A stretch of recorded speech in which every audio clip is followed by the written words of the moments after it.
আসসালামু আলাইকুম বন্ধুরা, কেমন আছেন? রাজশাহী চিড়িয়াখানা পর্যটন কেন্দ্রে থাকেন।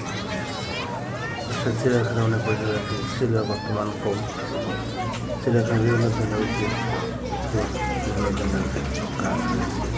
তার মধ্যে সবচেয়ে আকর্ষণীয় হচ্ছে এই মাছগুলো দেখতে পাচ্ছে। এবং তারা মাছ মাছ দেখতেছে, মাছের দিয়ে মাছের খাবার দিচ্ছে। মাছগুলো সুন্দর কালার রয়েছে, ন্যাচারাল কালার, সাদা কালার টিকা, হলুদ লাইন টিকা, হলুদ লাইনের টিকা এবং তেলাপিয়া মাছও রয়েছে এর মধ্যে।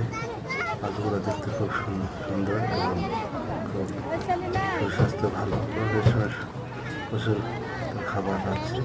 দেখতে আমাকে ভালো লাগলো, আপনাদের কেমন লাগলো অবশ্যই মত করে জানাবেন। ভালো থাকবে, সুন্দর থাকবে। সালাম।